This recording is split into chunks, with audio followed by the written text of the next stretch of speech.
Assalamualaikum warahmatullahi wabarakatuh. Sore hari ini saya bersama Ustadz Afiq Miftahul Rizki.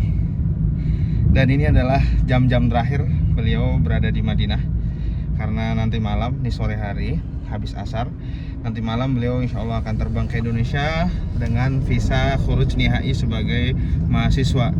Jadi kalau kita selesai di Arab Saudi itu akan mendapatkan visa terakhir kita dengan iqomah karena kita ada izin tinggal di situ.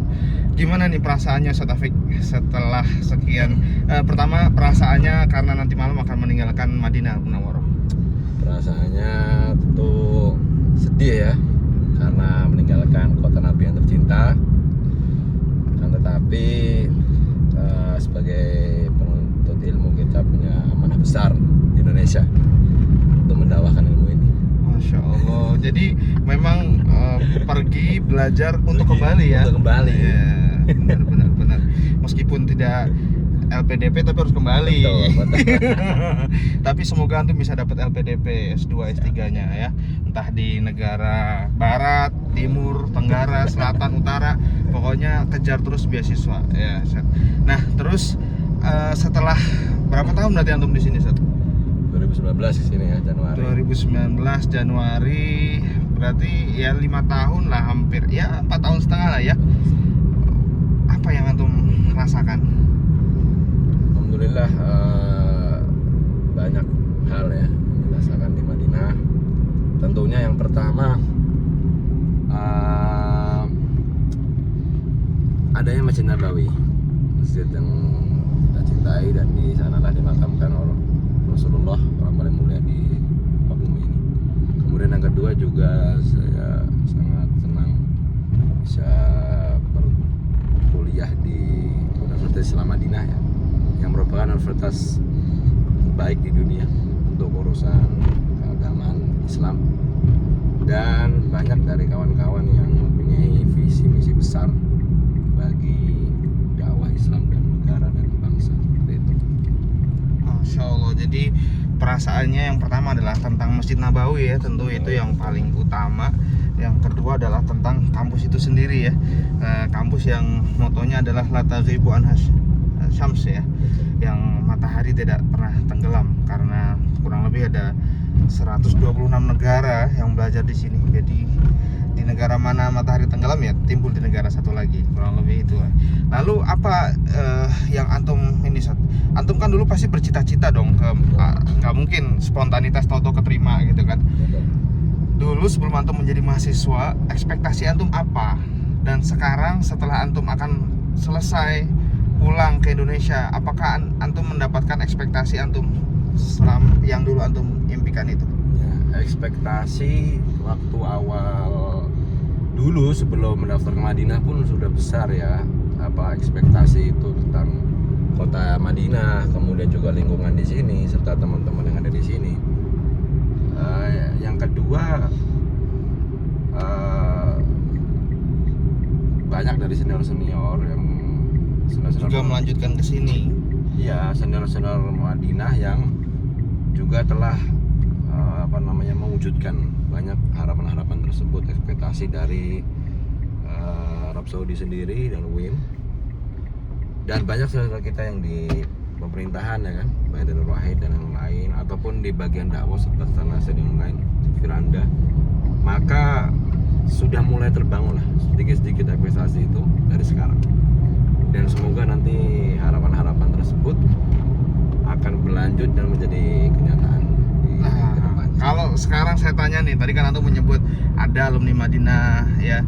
Jadi ini juga untuk informasi untuk para pemirsa sekalian, bahwa lulusan Universitas Islam Madinah itu bukan hanya menjadi seorang dai saja, bukan hanya menjadi seorang kiai saja, tetapi data yang kami dapat itu ada 33 orang yang kemudian jadi duta besar.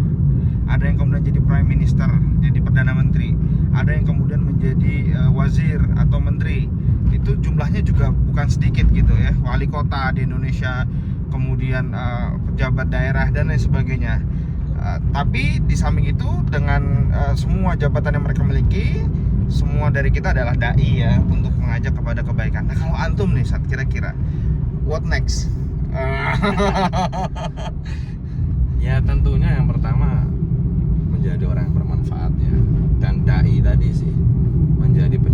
risalah Islam yang rahmatan lil alamin bagi negara nusa dan bangsa Indonesia. Dan yang kedua juga, kalau saya pribadi sih ya mempunyai cita-cita gitu ya, mempunyai ini untuk masuk ke Kemenlu gitu. Itu sih ya. Jadi diplomat Karena lah dari ya. itu akan melanjutkan studi di UI yang UGM Kajian Timur Tengah. Rencana. Masya Allah. Kalau antum ke UGM, insya Allah tahun depan ketemu anak di Kajian Timur Tengah ya. Udah banyak teman-teman Ya senior-senior kita banyak yang Mesir ngambil juga. di UGM maupun di UI Kajian Timur Tengah. Kemarin saya baru dapat Ustadz Hafiz Mesir keterima LPDP Ya, Kajian Timur bukan. Tengah ya. Beasiswa Indonesia Bangkit. Oh ya, jadi dapat beasiswa. Oh jadi ada cita-cita untuk, nah itu juga menjadi salah satu alternatif baru ya. Karena senior kita ya Ustadz Taufik ya, Ustadz Faris Romanda lulusan Lugoh di Universitas Islam Madinah. Begitu lulus 1 tahun 2 tahun kemudian dari Manlu buka pendaftaran dan dia kemudian keterima gitu. Dan ini sedang pembelajaran untuk kemudian bisa ditugaskan. Nah, Masya Allah ya, semoga Allah mudahkan Ustadz Taufik untuk bisa masuk ke jalur diplomatik, karena kita juga perlu orang-orang kita yang ada di sana sehingga bisa menjadi jembatan lah bagi adik-adiknya yang nanti punya cita-cita yang sama tapi kemudian dia bingung bagaimana menyalurkan cita-cita ini. Sambil saya tahanin tangannya, berat juga ya. Oh ini gini. Nah terus setelah kita berbicara ya akan seperti apa nantinya, otomatis ketika antum keluar, antum juga harus meninggalkan sesuatu ya untuk generasi berikutnya. Paling tidak bagi pemirsa yang mendengarkan video ini, adik-adik kita yang akan belajar ke Universitas Islam Madinah, setelah antum dulu melalui prosesnya, kemudian belajar di dalamnya, kemudian sekarang akan lulus, apa dan bagaimana pesan antum untuk mereka? Ya, pesan dari saya yang terpenting tetap jaga niat ya, keikhlasan untuk belajar di kota Madinah, karena banyak dari kiai-kiai kita juga berpesan ambil berkahnya di kota Nabi ini dan jadikan itu fondasi besar dalam kehidupan kedepannya. Yang kedua, fokus belajar di sini, jangan terlalu banyak berkecimpung di dunia kerja, ataupun jika seandainya bisa membalancekan atau menseimbangkan, karena masing-masing orang punya beda-beda preferensi masing-masing ya. Tapi yang terpenting tadi ya, manajemen waktu dan yang lain-lain. Tapi yang terpenting juga tetap fokus belajar dan banyak berkarya lah di Madinah seperti itu. Karena saya lihat banyak dari mahasiswa baru sekarang yang sudah fokusnya hilang ya, banyak bekerja ya, dunia lain lah fokusnya gitu ya, bukan dunia akademis yang seharusnya kesempatan itu dia dapatkan gitu ya. Jadi ya insya Allah lah fokus belajar, organisasi juga. Kemarin saya lihat postingan dari salah satu senior kita yang dia mendapatkan keluhan dari masyarakatnya, kenapa kok lulusan dalam tanda kutip ya sebagian negara Timur Tengah belum siap katanya berdakwah di masyarakat gitu.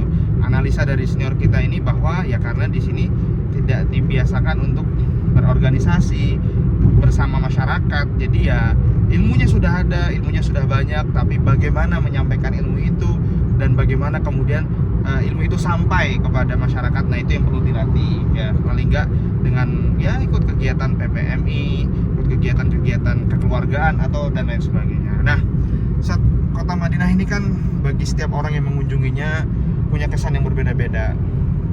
Kalau tadi yang antum syukuri adalah Masjid Nabawi dan juga Universitas Islam Madinah. Boleh nggak berikan satu hal yang paling berkesan sebagai closing statement dari video kita? Apa sih hal yang paling berkesan selain kedua hal tersebut? Apakah misalnya antum pernah bertemu dengan orang yang antum paling tunggu-tunggu pertemuannya dulu, misalnya kiai siapa, ustadz siapa, atau tokoh siapa, atau apa yang paling berkesan selama antum berada di Madinah? Tentu banyak sekali, tapi yang paling berkesan. Paling berkesan apa ya, saya juga bingung sih. banyak hal yang berkesan ya. Cuman mungkin kalau dipilih salah satu ya, ini kali Gunung Uhud. Gunung Uhud Masya guys, Allah, ya. depan kita nih, masya Allah. Depan kita nih. Nah, itu. Gunung Uhud merupakan gunung yang sangat mulia, dan di dalam hadis juga gunung yang ada di surga ya teman-teman ya. Dan banyak pelajaran yang kita bisa ambil petik dari sini tentang ketaatan pasukan kepada pemimpinnya, pada Rasulullah, dan perjuangan Rasulullah dan para sahabat di masa-masa awal keislaman, serta hal-hal yang ya saksi bisu lah Gunung Uhud ini sebagai bentuk cintanya gunung ini kepada Rasulullah SAW. Masya Allah. Jadi Gunung Uhud ya Ustadz ya, gunung yang mencintai kita dan kita mencintai Gunung Uhud. Dan saya baru mendapatkan pelajaran juga dari teman saya bahwa cobaan harta kita, kalau kita sedang diuji dengan harta, ada entah kita kekurangan, entah kita kelebihan, ingatlah peristiwa Uhud. Bagaimana itu peristiwa Uhud? Ya teman-teman, semoga bisa punya kesempatan untuk belajar sirah nabawiyah, juga punya kesempatan untuk mengunjungi Gunung Uhud. By the way, ini saya diantar oleh beliau mau ke bandara untuk ke Abha. Insya Allah kita akan mengunjungi teman-teman kita baru di sana. Dan luar biasa, beliau mau terbang nanti malam, tapi sore ini mengantar saya ke Abha. Ini kesempatan langka, jujur. Saya dan Ustadz Afiq jarang ketemu, ya nggak terlalu sering karena kita nggak satu bangunan, kita nggak satu fakultas juga. Beliau di syariah, saya di hadis. Beliau juga punya kesibukan, saya punya kesibukan. Tetapi pada momen-momen seperti ini, dan ini yang dulu saya diajak oleh orang tua saya gitu, ketika nemuin tokoh-tokoh, beliau nggak punya waktu. Di mana nemuinya? Di perjalanan dari beliau ke bandara ke rumah, atau perjalanan mengantar beliau ke bandara ke stasiun. Nah di situ biasanya adalah kesempatan. Jadi ini luar biasa sekali, punya kesempatan sore yang luar biasa, masya Allah, disaksikan Gunung Uhud di belakang kita, perjalanan menuju bandara di hari-hari terakhir, di jam-jam terakhir Ustadz Afiq Miftahul Rizki, BA ya, BA Bachelor of Art, berada di Madinah. Semoga video ini menjadi kenangan bagi kita, juga menjadi pelajaran bagi yang mendengarkannya. Sampai ketemu di pertemuan-pertemuan berikutnya, dan sukses selalu. Jazakumullahu khairan katsiran, nafa'allahu bihil ummah. Assalamualaikum warahmatullahi wabarakatuh.